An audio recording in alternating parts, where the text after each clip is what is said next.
is clicking. So a quick review of what we did last week. What we're doing, well, the question has been last week and this week, who are the German people and where did they come from? Who are the German people and where did they come from?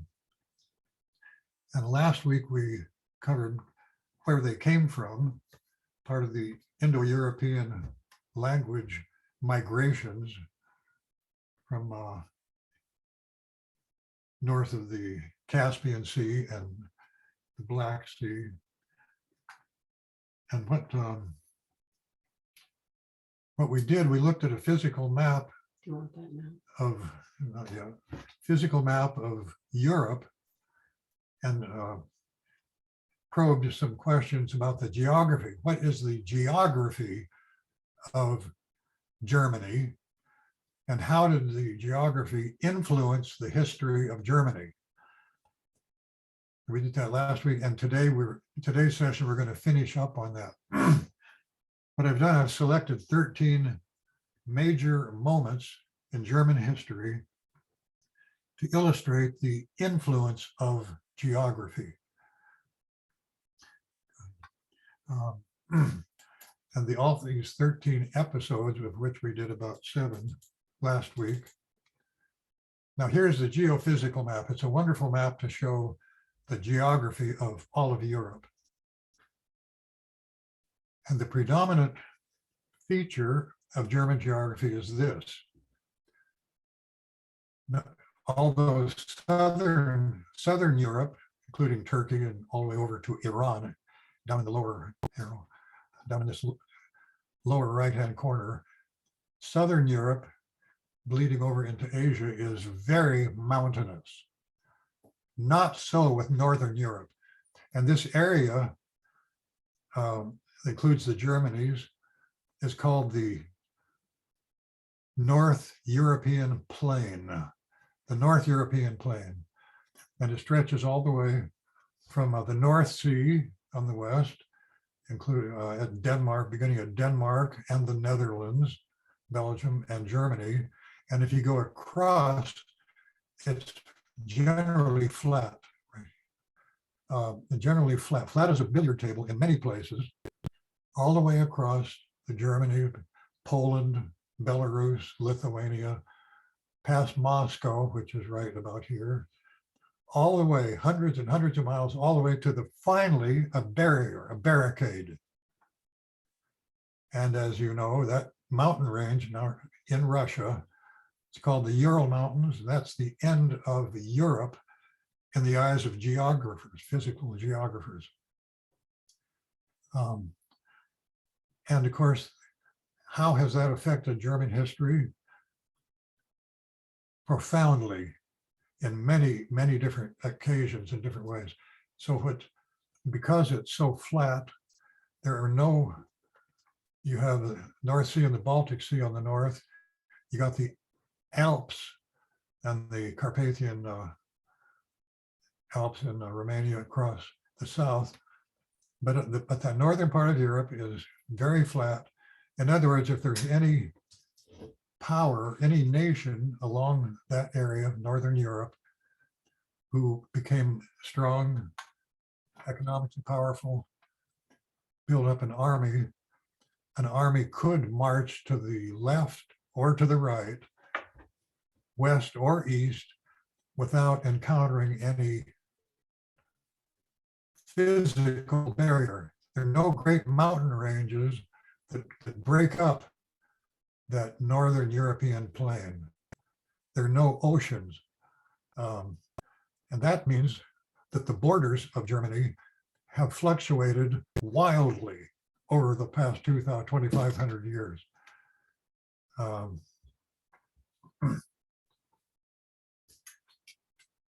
After the last class,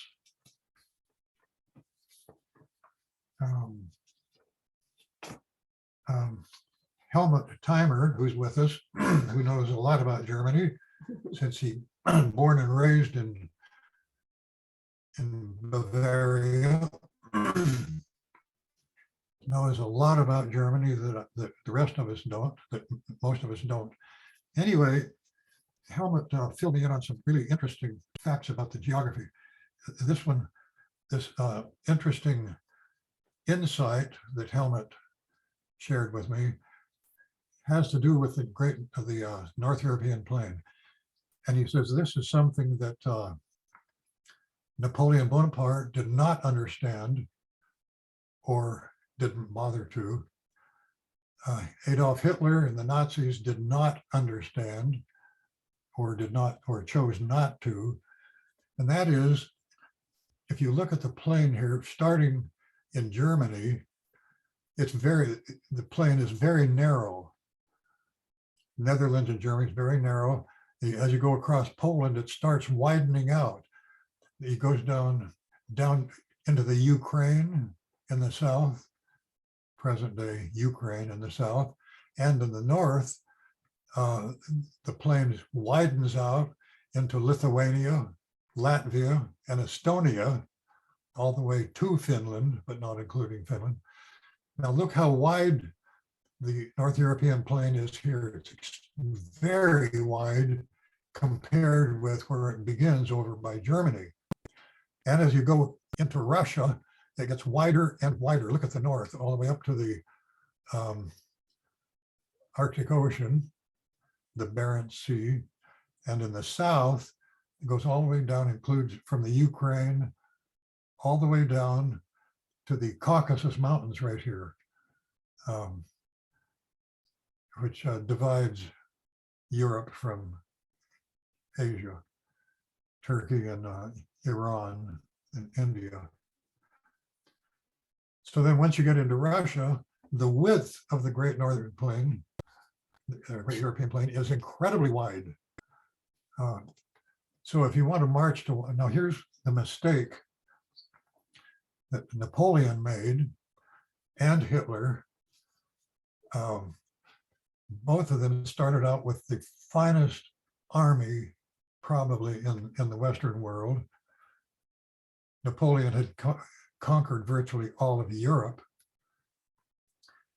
Then he decided to conquer Russia and defeat the Russians. So what he did not understand was that when he takes the great French army, Napoleon, out of across Poland, Belarus, and get into Russia, it takes a lot more soldiers to occupy that front. The front is tremendously wide. And when you get close to Moscow over here, it's almost impossible for Napoleon's army to occupy and control that entire width of his front, the Western front. So that turned out to be a fatal mistake, combined with the nightmare that Napoleon didn't understand ahead of time of the horrible ice, snow, sleet, and mud. And of course, the Battle of Stalingrad right down here is where the German army was destroyed. The Battle of Stalingrad went on for months, over 1942 into 1943. And the German army was virtually destroyed.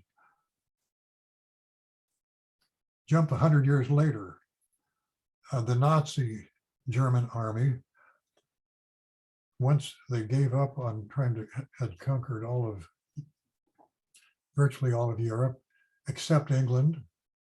Winston Churchill startled everybody by holding up against the Nazi army. So Hitler decided to turn east and conquer Russia. Same thing here, this extraordinarily well-trained, well-equipped with Panzer tanks and heavy artillery,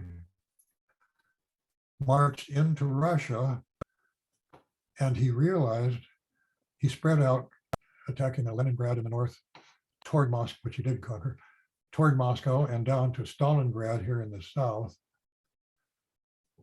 And the Nazis realized that they had a huge army, but not enough soldiers to control the entire front. And that combined with the hideous mud, all the in the fall and spring both, the Russian soil turned into mud pits. So that's one, those are two. So anyway, it's like a V shape. It's a V starting in Germany, Netherlands, and it gets wider and wider and wider as you get into Russia. Now, here's the other thing that Helm pointed out. When the German army was virtually destroyed, the huge Russian army was enormous in manpower. They were not very well trained, not as well trained, did not have the heavy equipment. What they had was massive numbers of soldiers. They started pushing the stragglers, the survivors of the German army, back across toward Europe. And as they did, the geography narrowed. It's like a V. The wide end of the V here got narrower and narrower as they left Russia and got into Europe.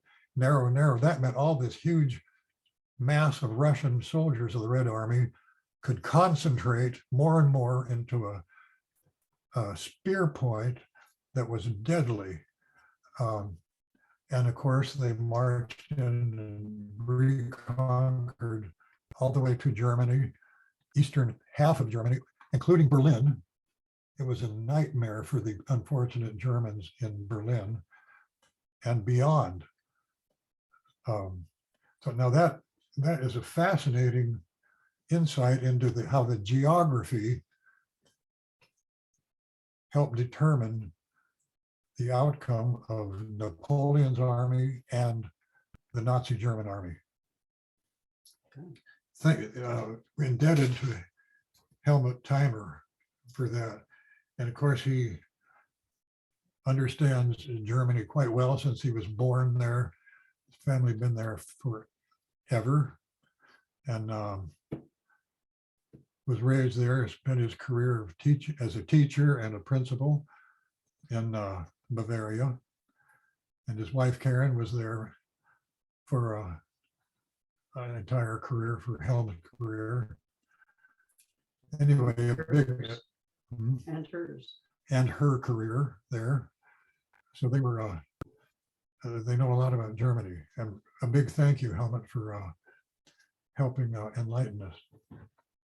He also sent me all the details of how after World War II, the different stages of Germany unifying. I would have been mentioned, but in 1951, the Federal Republic of Germany became a member of the coal and steel community, just an economic community of coal mining areas and industry between Germany, France, and Luxembourg. Then in 1955, well, we'll get to this later, Germany was able to join NATO. 1957, joined the European Economic Community, forerunner of the EU, the European Union, also known as the Common Market. And Walt remembered that was there in Seattle for the World's Fair in 1961. And the first country to set up an exhibit, Seattle World's Fair, was the Common Market, the beginning of the European Union. Okay. You want to go on, or did she stop share? Or? Yeah, you silence anybody, just do it now. No, I don't. Okay. Okay. Now, if you look at your outline, and by the way, it's helpful to print out that outline if you're the type who likes to jot down notes or make additions to the outline. Last week, we covered six different moments in German history to illustrate how the geography influenced the history of Germany. Now, today we're going to start on the outline. They're numbered. We're going to go number 7 up to number 13. different episodes, all of these illustrating how the geography influenced German history.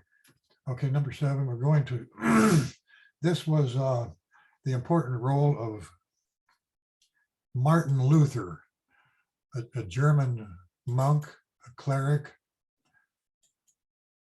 Here is a good portrait of Martin Luther by the great German painter, Lucas Cranach.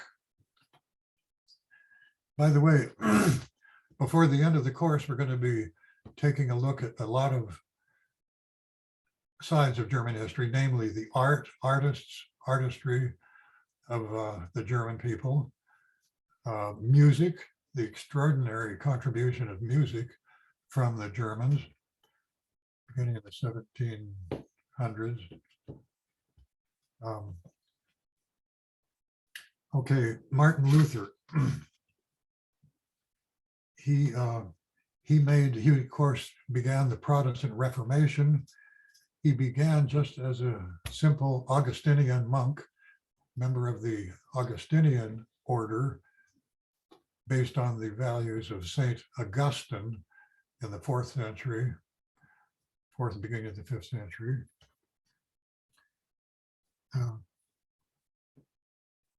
And Martin Luther he made some really positive contributions. He was sent to Rome, to the Vatican, on a mission from the Augustinian monks. And he saw firsthand the corruption of the leadership of the Catholic Church. Many of the cardinals of the Curia had built beautiful Renaissance palaces in Rome, were living, many of them, some of them living with women. And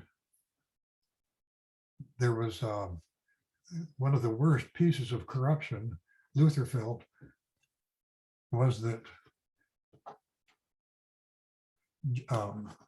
monks' fundraisers were sent from Rome up north to the Germanies and other parts of Christendom to collect money by selling indulgences. It's pretty flagrant that they were selling indulgences.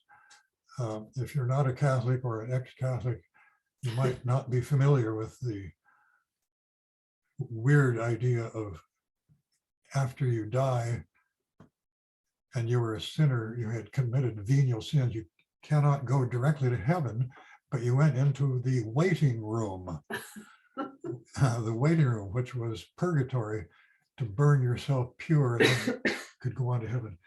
Anyway, to get your time in purgatory diminished or even totally wiped out, you could purchase an indulgence from Tetzel. He was a master fundraiser. And to Martin Luther, a devout monk, Catholic monk, he just thought this was really a terrible abuse, which it was. Any religion over a period of 2,000 years has successful highs and then corrupt lows, and then it's like a roller coaster, highs and lows. This was a low point in the Catholic Church. So Luther challenged, of course, with his 95 Theses, she nailed on the door of the Church of Wittenberg. And but then in 1521, Luther was put on trial by the Emperor, Charles V, the Emperor of the Holy Roman Empire. He was a Habsburg, king of the largest empire for the next 600 years. So Luther was put on trial and he would not back down. So the Emperor Charles V, who was a noble character, by the way, outstanding leader, and he felt that he had to suggest excommunication for Luther, which he did. In any case, Luther made many positive reforms, one of the most important was that in order to, the church really doesn't need an intermediary between you, the Christian follower of Christ, between you and God himself. And because the Bible, for the first time in 1,000 years, the first time ever that anything was printed in Europe, which meant a vast readership, Luther's his many articles attacking the corruptions of the church were widespread all across Germany like a lightning flash. And so many of the German Catholics followed Luther, and he took a majority of Germans away from the Catholic Church. Now, that was not his plan. He never did plan to start his own religion. To him, Lutheranism as a religion was never part of in his mind. But once he challenged the popes in Rome, the genie was out of the jug, and it could never be put back again. So in spite of his positive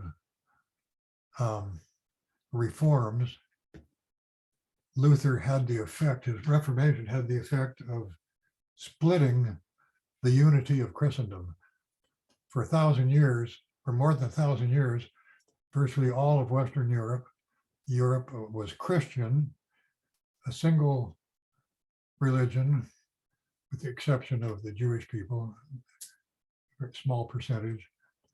But Western Christendom was a single religion, a single culture, a single Christian culture, was united. With the Reformation, the Lutherans broke away from the unity of Christendom, and the much of the northern part of Europe, including eventually Sweden and Norway and Finland, also Poland and Hungary, all of those areas broke away from the Catholic Church. And what the effect of Luther's Reformation was, the unity of Christendom was shattered, and this caused the religious wars, bitter, bloody wars between followers of Christ, between Protestants and Catholics. The religious wars went on for about 120 years and climaxed in the horrible, what is the map? We have a map there. This map, by the way, shows the religions of Europe. Now you can see most of Germany is, I guess it's a pinkish color, pinkish orange color, includes much of Germany, all of Denmark, Sweden, Norway,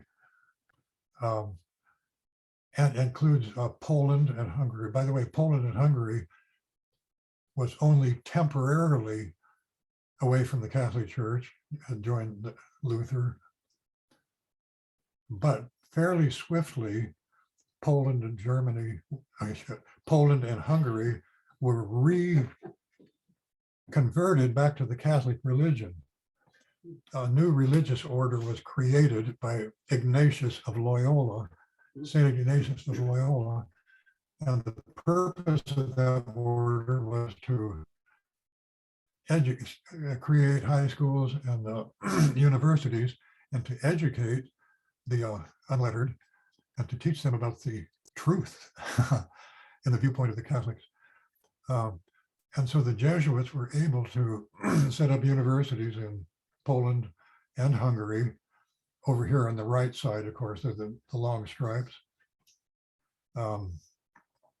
And so both countries were converted back to Catholicism fairly rapidly. It's an absolutely amazing merry-go-round, if you were a devout Catholic, and then a devout Protestant, and then a devout Catholic. Imagine, because your life, eternal life was at stake. And then go north into Prussia, the state of Prussia, Berlin, and Livonia. Now that includes Estonia, Latvia, Lithuania, and Prussia, East Prussia.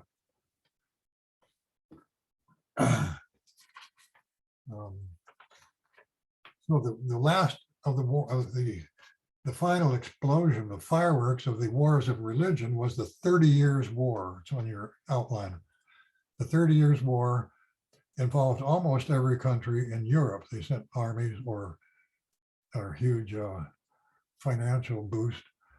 The Protestant country, and the cockpit of this battle, of the war rather, was in the Germany, right in the center of Germany.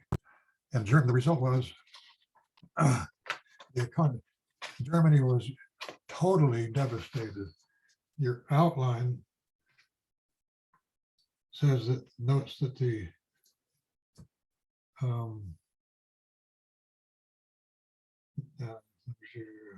that it devastated. Central Germany was devastated. Well, that is an understatement.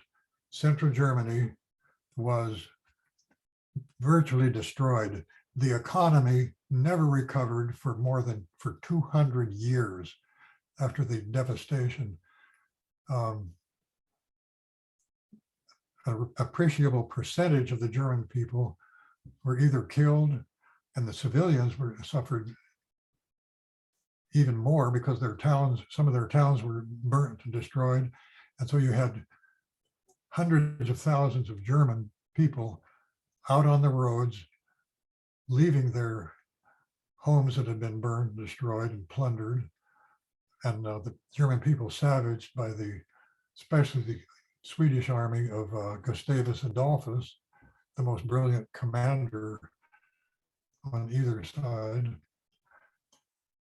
So the German people were on the roads looking for food. Many starved to death. It was a horrifying moment. Now, look at the borders. I use the metaphor of the accordion. When the boundaries of Germany, of the German people, were very wide, as in Charlemagne's empire, it's like an accordion squeezed out to its max. Now, with the German people being slaughtered and the German economy totally destroyed, here the accordion is squeezing in. You can hear the screeching sound, the screeching music of very bad music as the accordion is squeezed into the very center, a low point of how geography has affected Germany. Okay. After Martin Luther, the next major point is Napoleon Bonaparte. Napoleon, the military genius. I've always had trouble liking Napoleon. He was totally narcissistic. Anyway, Napoleon created a brilliant army during the French Revolution and conscripted for the first time ever just civilians into the army. It was a huge army, well led. And Napoleon invaded, among other places, invaded the Germanies and Austria. So most of the German-speaking people were totally conquered and occupied by Napoleon's French army. Here's another bottoming out period for the Germans, caused partly by the geography. There was no real barrier for the French army to cross into the Germany and Austria both. Okay, on to the next major point. It's this, of course, is Otto von Bismarck, Chancellor von Bismarck. And during the 1860s, this was an amazingly successful period for the German state. Germany was unified for the first time in many centuries. It became a single country. And it began, actually it took more than a century. Let's go to there's a map of the unification of Germany there. Now this is a great map showing what happened in the all through the 1700s. It began with the Margrave of Brandenburg. You see Berlin was the center of it began as a small state. It was a Margravate, just a small among some 300 other fragmented states of Germany. But the Margrave of Brandenburg was very successful and expanded the territory, which became the Kingdom of Prussia. Prussia, take a good look at the word Prussia. Not to be confused with Russia, no similarities at all.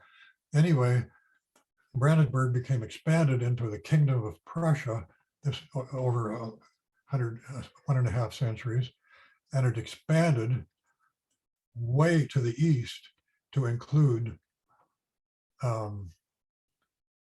former Poland. In East Prussia, this is way at the far eastern end of the Baltic Sea. All of this became part of the Kingdom of Prussia. And the name was changed to the German Empire only in 1871, when the work of Otto von Bismarck and the Kaiser and the King and Kaiser Wilhelm I. And so the Kaiser Wilhelm I with von Bismarck were able finally all through the 1860s, they were able to acquire nearly all of these small principalities, duchies, bishoprics that Germany had been fragmented into. Bismarck was able to acquire these either by peaceful treaties or with the army. The Prussian army was extraordinary. That's one thing. Prussia, the area here around Brandenburg, was not the best area in the world in the north, but not the best area in the world for growing crops. So what did the Margraves of Brandenburg do to earn income? He built up a very well-trained army. They became a mercenary. They were mercenaries. In fact, at the American Revolution, who was it the first victory of George Washington after a disastrous 2 years, 1775 and all of 1776. Washington's first victory was over the Hessian troops, an army from Germany that was camped at Trenton. Anyway, the strong point of the Kingdom of Prussia was their army, and they developed a tradition of well-trained soldiers. And the character of the German people from the beginning was they made very ferocious warriors. They made good warriors. Now, the expansion to the east is interesting. Where on the map, where is Poland? Well, frankly, you see the word Poland here. Poland does not exist. Poland does not exist. For 120 years, Poland was carved up in 3 different divisions in the late 1700s, 1770s and the 1790s. Poland was carved up by 3 powerful neighbors. the King of Prussia, all the way from, well, from about here, put the arrow. Oh yeah, see this red line? That what used to be Poland. Now it's part of Prussia, Kingdom of Prussia. And the three different powers. The Tsar of Russia made a deal with the King of Prussia to move in, and the Tsar of Russia seized the eastern part, more than half of Poland, and then from the south, the Austrian Habsburg Empire, centered in Vienna, right here, down the south. The Empress of the not Austro-Hungarian yet, the Empress of the Austrian Empire attacked from the south and seized all of this part of Poland. See this red line goes down? That all used to be Poland, but it ceased to exist. For 120 years. And that is where the Germans expanded to the east by seizing a large portion of Poland and other areas down in Silesia.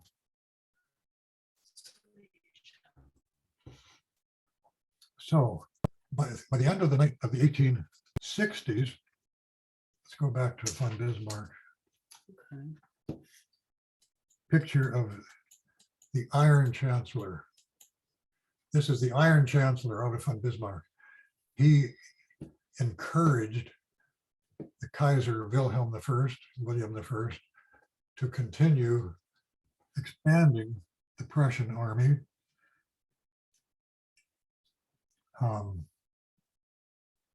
So during this, as I mentioned, during the 1860s, they acquired virtually all of the German lands to the west.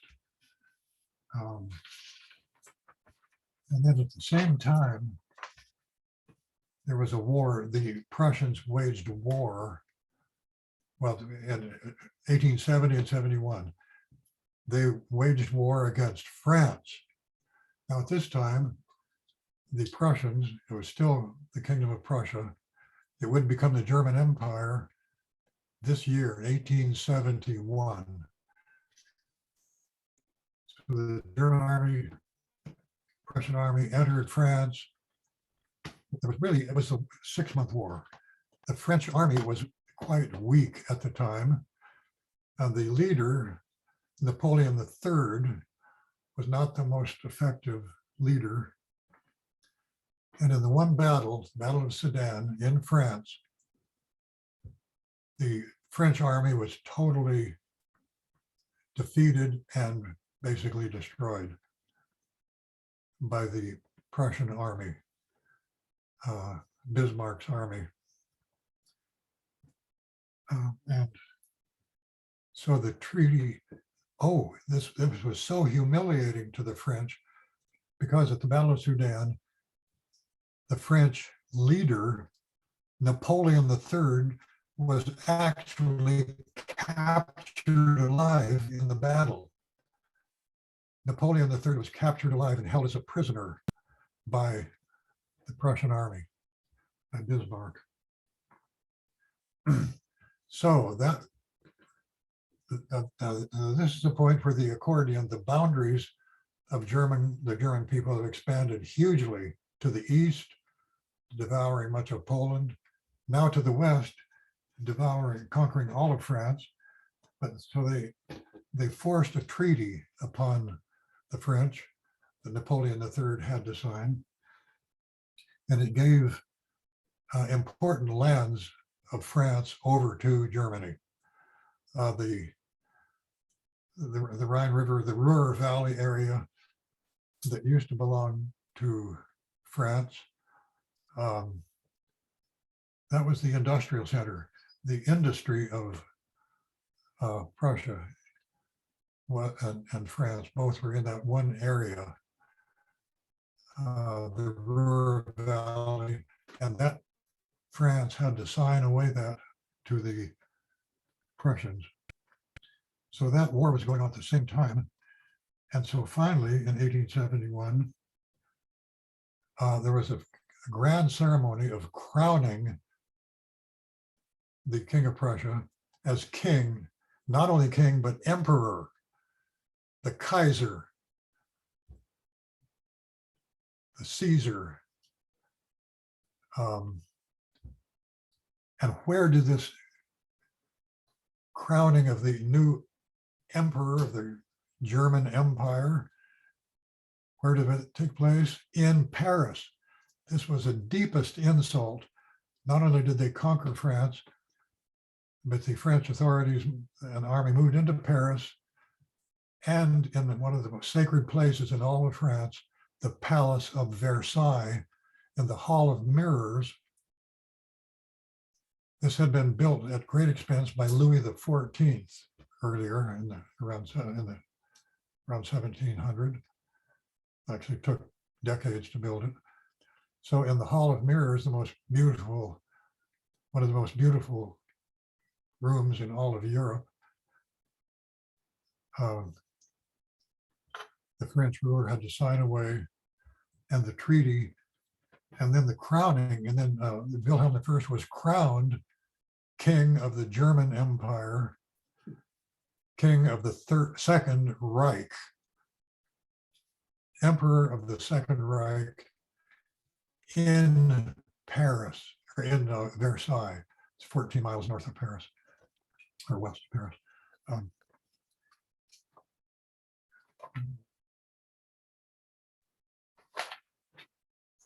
So that was the Second Reich comes into existence, the Second Empire. The first one, if you remember from last week, was after Charlemagne's was totally fragmented, after 2 centuries, Otto I, a German king, was able to assemble a large empire again, called the Holy Roman Empire. That was the first Reich, lasted for centuries, at least in name. Now, Bismarck has created the Second German Reich, which is going to last about 60 years, 50 years. Okay, so now look at in your mind, look at the map. Yeah, this is right. Look at the map of Europe has expanded thanks to Bismarck and the new German emperor.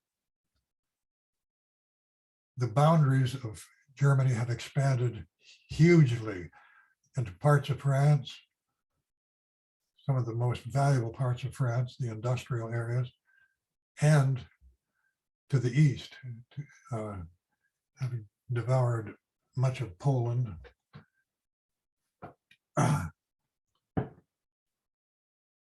So there's the accordion. You can hear the music happily sounding military marches, and the accordion is playing military marches. Now, the next major episode we're going to look at is World War I. World War I, and this is a remarkable historic photograph of the trenches.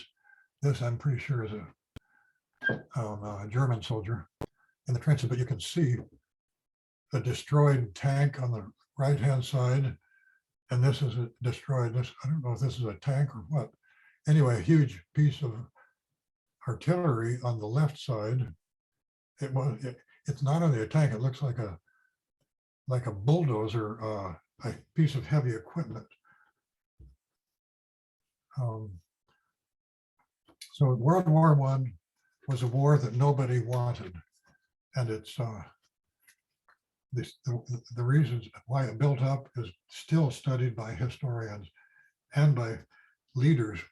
President Kennedy, when President Kennedy was in the White House, he kept cases of books of the Guns of August. The Guns of August by Barbara Tuchman is a wonderful account. I should put that. In fact, I will add that to the reading list, suggested reading list. It goes through all of the stages of how the different countries of Europe made alliances with other countries, and they were bound by treaty to protect several other countries. It's like NATO today. Anyway, it was World War I, of course, was a catastrophe for Germany. An entire generation of young German men died, were killed, or wounded, or their health destroyed by poison gas, nerve gas, mustard gas. And the populations of Germany dwindled. It was a catastrophe. Of course, it was also a catastrophe. A whole generation of French young men and English soldiers, all three of those countries lost a whole generation of young men. There were lots of young women who went without husbands for a generation. And at the end of World War I, the treaty that ended it was held. Can you guess where? The Treaty of Versailles was held in France, in the same Palace of Versailles where Bismarck and the Kaiser had insulted the French by rubbing salt into the wound. The same place is where the next boundaries of Europe were created. The Treaty of Versailles. Woodrow Wilson was there among the big four.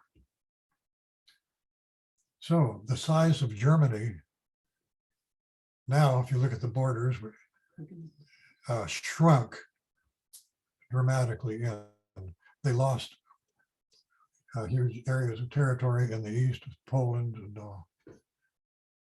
Austria, and parts of, they lost Alsace and Lorraine and some of that area back to France. So the accordion again screeches into the center. Okay, the next high point, World War II, was, you were there a second ago, of course, the black map. Oh, I thought you wanted this one. That was me. No. Okay. Okay, this next map shows the Third Reich, Nazi Germany. And Hitler and the Nazi army was far the best army in Europe, and I think in the world, because Hitler had been building it up in violation of the Versailles Treaty. But Germany had been so humiliated by paying penalties, financial reimbursements, that once, when the Nazis got into power, it began, of course, on September the 1st, 1939, with the invasion of Poland. Hitler was determined to take back Poland, the entire country.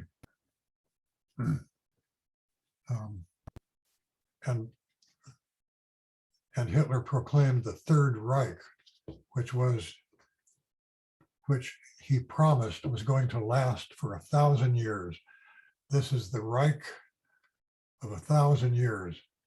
Well, in fact, it only lasted 12 years and suffered horrible catastrophe at the end. But this map is valuable. It shows the areas that the Nazis, with their allies in Italy, Mussolini, Benito Mussolini, and the fascists in Italy, and then eventually Bulgaria and Romania, those countries joined the Axis. But this was and this includes, Sweden remained neutral along with Switzerland, but Finland, Norway, Estonia, Latvia, Lithuania, and much of Russia, including Stalingrad. Look at that right here, Stalingrad, which was That's as far as the Nazi armies had gotten. And that was the destruction of the Nazi armies because of the Russian winter. But this map is valuable because it shows all the area that the Nazis were able to conquer, the Nazis and the fascists. This includes North Africa, most of Tunisia, all the important parts of Libya, and Egypt. Enormous. This, I believe, was the biggest single empire in Europe ever. But of course, it was snake bitten. It was doomed to catastrophe. So now the next, anyway, so here the accordion is extremely wide, pulled out to the max. And then immediately, when the Red Army of the Soviets marches in all the way to and through Berlin, and the Allied armies conquer Germany from the western side. Italy first was conquered by the Americans, British, and Canadians, reconquered. Now the next map is, shows what Europe looked like. Oh, let's go back to that one. This map, which I almost forgot about, shows Europe at the end of World War I, 1919 to 34. This in the First World War, there were 4 empires that collapsed. 4 European empires that collapsed were destroyed. Namely, of course, the German Empire, the Second Reich, the Russian Empire, the Empire of the Tsars, collapsed, and the Bolsheviks took over. The Austro-Hungarian Empire, down here, this area, you see the blue boundary, that's the Austro-Hungarian Empire, which had started by Prince Rudolf back in the around 1200. That finally disintegrated. And finally, the Ottoman Turkish Empire, which is not really shown here, that also collapsed.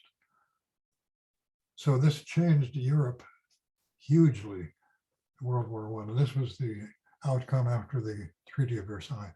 Okay, now going up to the end of the other map, the end of,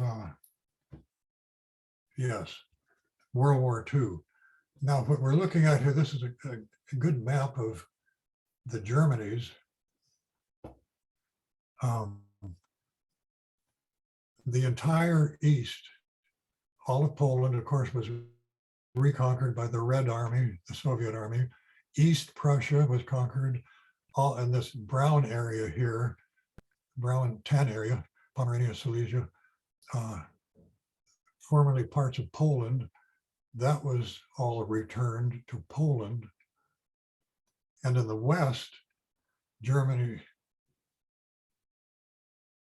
and the center part, the Red Army conquered all this heartland around Berlin.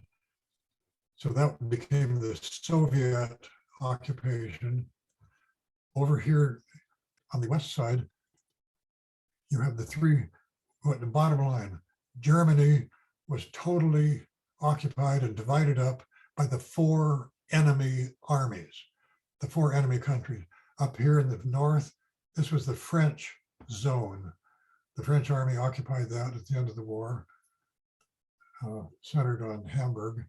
This area in the center was occupied by the British. That was the British sector.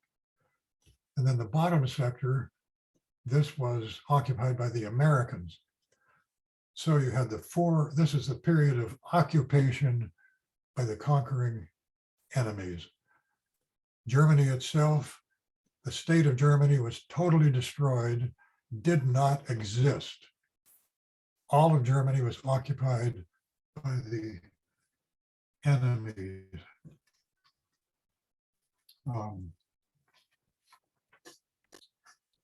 Now, what happened in the Western sector, the French, British, and German, the French, British, and the American sectors were, of course, much more lenient. They encouraged the Germans to form leadership and create their own democracy. And so that eventually became the German Federal Republic. The name of it is right here. It became the German Federal Republic, or Free Germany, or Western Germany. And it finally became a completely independent country in 1955. But in the meantime, the suffering was horrible in the Soviet sector.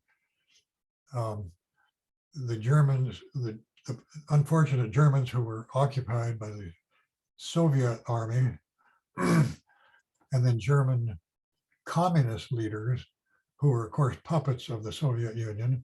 That was a joint leadership in German, the so-called German Democratic Republic. It was not a republic, and it was not democratic. But this is common of totalitarian dictatorships, is to choose names that are the opposite of reality.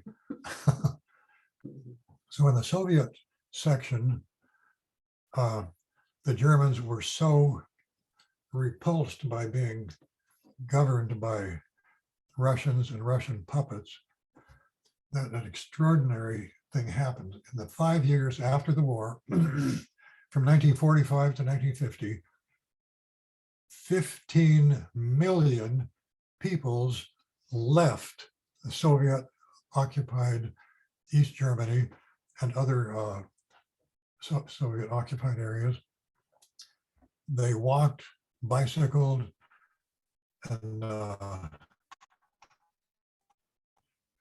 marched westward to get out of the Soviet controlled areas, Eastern Europe, East Germany. 15 million people. This is a staggering phenomenon, what happened. It was clearly the largest migrations of human beings in the 20th century. And I believe it was the largest migration of peoples from their homelands in all of human history. This was an amazing episode immediately after World War II. And it was so humiliating to the Russians, to the Soviet Union. Joseph Stalin, by the way, was still dictator in the Soviet Union. He didn't die until 1953. This was so humiliating to the Soviets to have 15 million people walk out of their territory to the West, that finally Stalin gave the orders, we have to build a wall in Berlin. We have to build a wall. And Berlin, by the way, was divided into four, even though it's deep into the Soviet sector. There was a road, the corridor, about 90 miles from West Germany across communist territory. And those of us who have driven that road, it was an amazing experience. You were very tense, very nervous the entire time. You did not want to have a breakdown, a car breakdown, or a nervous breakdown. So that's when the Berlin Wall went in. First of all, just coils of barbed wire right across the middle of Berlin, separating the Soviet occupied part of the city and the Western occupied part of the city. So then the Berlin Wall went up dividing the city, finally very soon concrete, and not just the Berlin Wall, but a wall all the way from the Baltic Sea. Follow the arrow down here, down the Elbe River, the entire border of communist East Germany. So that, and of course, there were machine gun towers. It was policed, patrolled that entire border, and many people were shot to death, killed, attempting to get out of the communist dominated areas.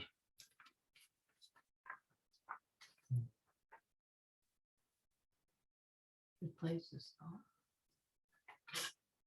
Okay, now quickly over, we'll go to the next phase. Well, let's take a look at Konrad Adenauer. So in 1949, the Western occupied parts of Germany, where they encouraged leaders, and the chancellor of the first chancellor of Germany, of West Germany, is this extraordinary man, Konrad Adenauer. He emerged as the most effective leader. He was a wonderful man. He was in Germany during the war and joined the resistance and fought valiantly and secretly against the Nazis. And so when West Germany finally became the German Federal Republic, Konrad Adenauer was elected the first chancellor. And at this point, the accordion, from being squeezed to center, the accordion is expanding out West Germany. And then we'll expand a little bit later. Okay, this map is an important one. This map, You should say. see, we're going to be finishing up in a few minutes, but this map is important. The pink area is, unlike other maps, this is a map of the German people, the population of German people, majorities. So it includes it's a huge area. It includes much of Switzerland, which was German speaking. Down in Austria, German speaking. Parts of Czechoslovakia, the Sudetenland, this ring right here, is majority German speaking. This was a few decades ago, but it hadn't changed much. All the way over to East Prussia. This part of Poland was predominantly ethnic German people, German-speaking people. All the way over to including Luxembourg, Alsace. Look at Alsace and Lorraine. Majority of the population were German-speaking, although that section right there has changed countries at least 4 different times since Louis XIV. So this is a map of the German peoples. Now, get this. The borders of Germany, the boundaries of Germany, have never corresponded with the peoples of Germany. The borders of Germany have never corresponded with the population of Germany. Now that tells us something about the fluctuation of the borders and where the German people are and where the borders of the state of Germany have been. That is an extraordinary, a very important part of fact in German history. Okay, now finally, we're going to finish up with the latest the most recent Chancellor of Germany, Angela Merkel, just stepped down as Chancellor a month ago, December the 8th. But she was one of the most effective of the many extraordinary, there have been many extraordinary chancellors of Germany, both from the Christian Democratic Party and the Socialist Party, the German Socialist Party. They peacefully changed chancellorships, those two different leading parties. And then, of course, in 2005, remember this, when Germans elected Angela Merkel, the first woman chancellor of Germany ever. She served 4 terms as Chancellor of Germany. 4 4-year terms from 2005 until just last month, December of 2021. She turned out to be one of the greatest leaders of Germany, one of the greatest, most trusted leaders in the world. In fact, we're going to find out, polls have demonstrated that into her term as Chancellor of Germany, she was de facto the leader of Europe, because Germany was such a powerful, successful democracy.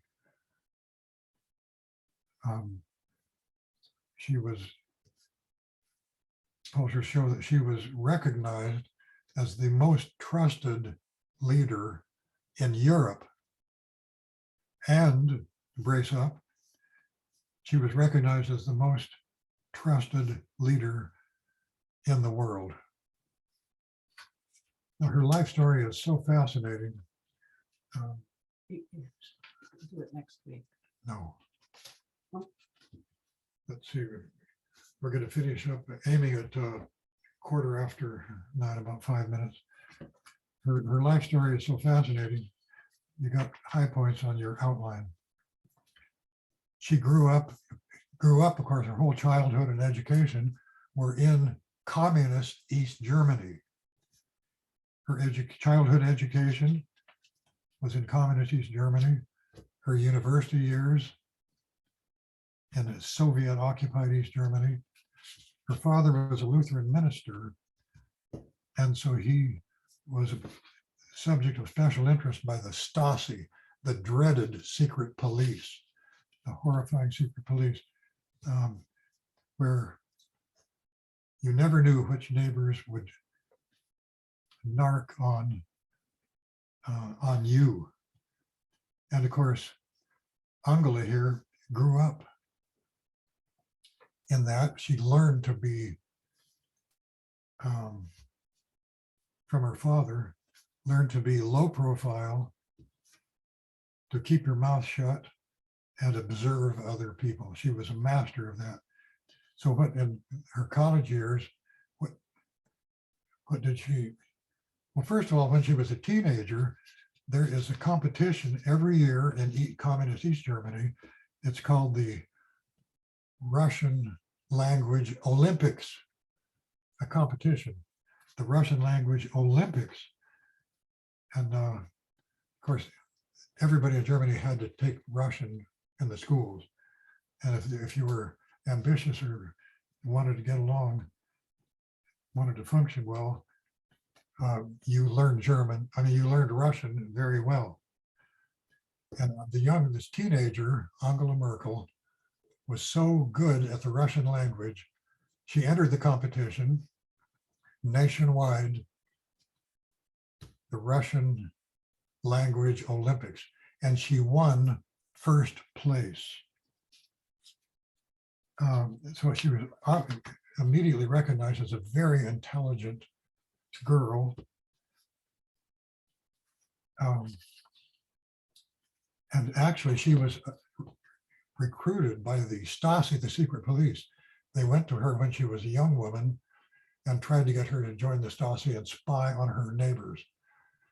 Well, this is typical, this is classic Merkel. She told them, oh, well, I don't think I'd be a very good candidate for the Stasi. I talk a lot and I just can't, I just gossip. I'm a terrible gossip. And I talk about my neighbors all the time.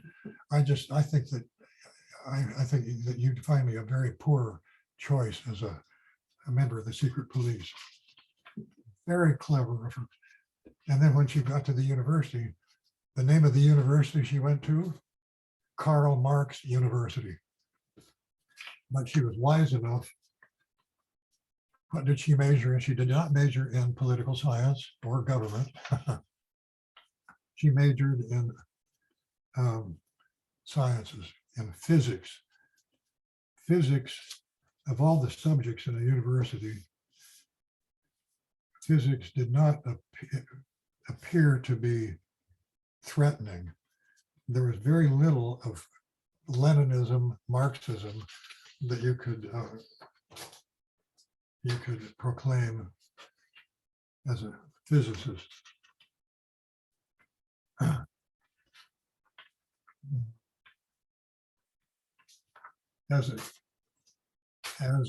She was, and of all the leaders dealing with Putin, of course, he was the chief threat to Germany. While she was chancellor, she spent hundreds of hours talking with Putin on the telephone, and they would switch zipperlessly back and forth, speaking Russian, speaking German, Russian, German. They were both, she was very fluent. And she understood, she was one of the few people who could understand Putin because she had grown up in a communist country. She did not put up with any flack from him. Her biography is on the reading list, by the way, says she never flinched. She was a tough woman in dealing with Putin. So I want to finish up by the final picture is a book I pulled off my shelf. Very interesting for those of you interested in geography. The Revenge of Geography by Robert Kaplan, extraordinary writer. I know we're going a few minutes over, but I want to finish up by reading 2 paragraphs from this book about Germany. It says, occupying the heart of Europe between the North Sea, the Baltic Seas, and the Alps, the Germans have always been a dynamic force locked up in a big prison, wanting to break out. But with the North and the South blocked by water and mountains, outward meant East and West, where there was no geographical impediment. What has characterized the German nature for 100 years is its lack of form, its unreliability. It's referring to the turbulent period from 1860s to the 1960s, marked by Otto von Bismarck's expansion and the 2 world wars. But the same could be said for Germany's size and shape on the map throughout its entire history. Indeed, the First Reich, founded by Charlemagne in 800, was a great shifting blob of territory, and that one time or another encompassed Austria, parts of Switzerland, France, Belgium, Netherlands, Poland, Italy, and Yugoslavia. Europe seemed destined to be ruled from what is now Germany. But then came Martin Luther, who split Western Christendom with the Reformation, which in turn ignited the 30 Years' War, fought primarily on German soil. Hence, Central Europe was ravished. that is an understatement. Central Europe was devastated. The more I read about the 18th century dualism between Prussia and the Habsburg Austria, the tariff union between the various German states, Bismarck's 19th century Prussian-based unification, the more it became apparent that the Berlin Wall was just one more stage in the continuing process of territorial change, transformation. There, I went a little over time, but All right. You've got a chat here. now if you have any questions or thoughts, any observations. Yes, we do have a question. Hold on. Let me get up here to the first one there. Read it. First question. When was the term Lutheran first used? While Luther was alive or after his death? Well, the term Lutheranism was used during his lifetime, but at first, well, in the first days, it meant just cleaning up the corruption, reforming the Catholic Church, but actually very, very soon it meant the political breakaway. But it was used definitely during his lifetime.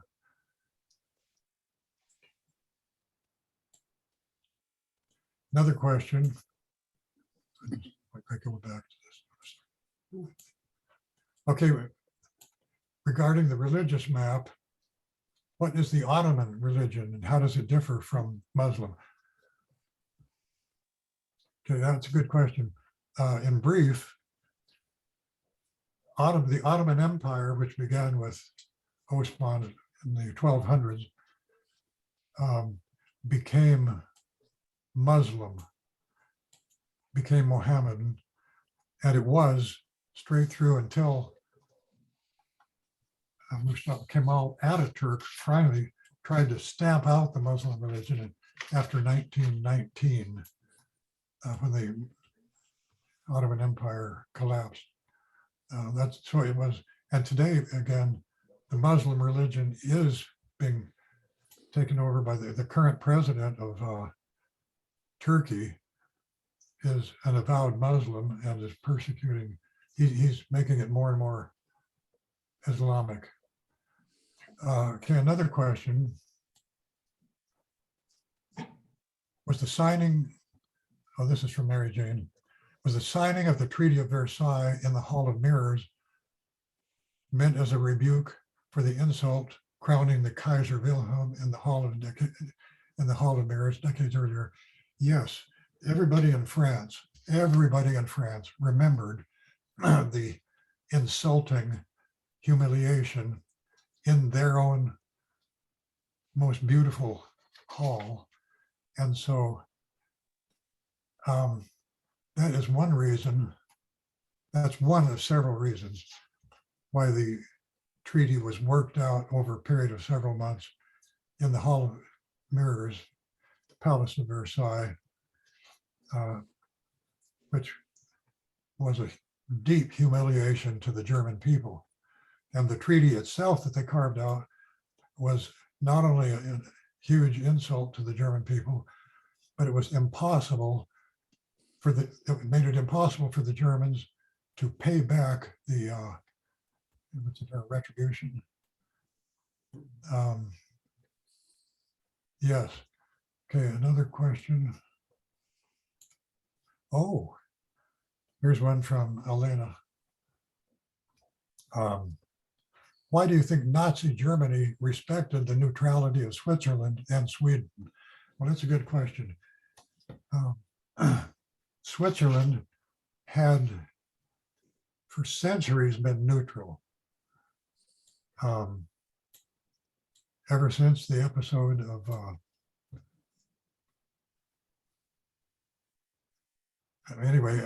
for centuries had been neutral.